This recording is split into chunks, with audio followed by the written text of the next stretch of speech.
उद्धव ठाकरे आज छत्रपती संभाजीनगरच्या दौऱ्यावर असणार आहेत। ठाकरे वैजापूर आणि पैठण तालुक्याचा दौरा करतील।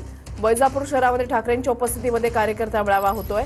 पैठणमध्ये सचिन घायाळ ठाकरे गटामध्ये प्रवेश करणार आहेत। सचिन घायाळ संत एकनाथ कारखान्याचे चेअरमन आहेत। शिंदे गटाविरोधात सक्षम उमेदवार देण्याचा ठाकरेंचा प्रयत्न आहे। निवृत्ती बाबर आमचे प्रतिनिधी या संदर्भातली अधिक माहिती देतील। निवृत्ती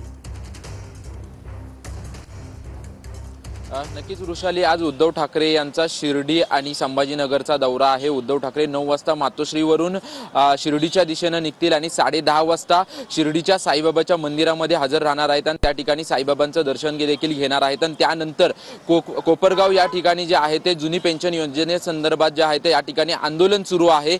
त्या आंदोलनाला देखील उद्धव ठाकरे उपस्थिती लावणार आहेत आणि त्या ठिकाणी जे आहे ते उद्धव ठाकरे संबोधित करणार आहेत। आणि त्यानंतर पैठण आणि वैजापूर या ठिकाणी देखील उद्धव ठाकरे यांचा ठाकरे गटाच्या वतीने कार्यक्रम आयोजित करण्यात आलेला आहे। त्यामध्ये पैठणमध्ये जे आहे ते एका भव्य शाखेचं जे आहे ते उद्घाटन उद्धव ठाकरे यांच्या उपस्थित होणार आहे। त्यानंतर पुढे संत एकनाथ साखर कारखान्याचे चेअरमन सचिन घायाळ यांचा पक्षप्रवेश जो आहे तो आज उद्धव ठाकरे यांच्या उपस्थित होणार आहे। आणि आजचा महत्त्वपूर्ण दौरा जो आहे तो दौरा मानला जातोय, कारण की सचिन घायाळ यांना ठाकरे गटाकडून उमेदवारी दिली जाऊ शकते असा अंदाज जो आहे तो अंदाज वर्तवला जातोय। आणि त्याचमुळे त्यांचा पक्षप्रवेश जो आहे तो आज उद्धव ठाकरेंच्या उपस्थितीत घेतला आहे। संध्याकाळी 5 वाजता सचिन घायाळ यांचा पक्षप्रवेश जो आहे तो आज संध्याकाळी होणार आहे। त्यांना त्यांची उमेदवारी देखील जाहीर करण्याची शक्यता जी आहे ती शक्यता देखील वर्तवण्यात येते, कारण की संभाजीनगर जे आहे त्या संभाजीनगर मधून शिंदे गटाच्या विरोधात सक्षम उमेदवार देण्याची चर्चा जी आहे ती ठाकरे गटाकडून सुरू आहे। त्यांच्यामुळे सचिन घायाळ यांचा पक्षप्रवेश जो आहे तो लवकरात लवकर करून ठाकरे गट घेत आहे। धन्यवाद निवृत्ती दिलेल्या सविस्तर माहितीसाठी।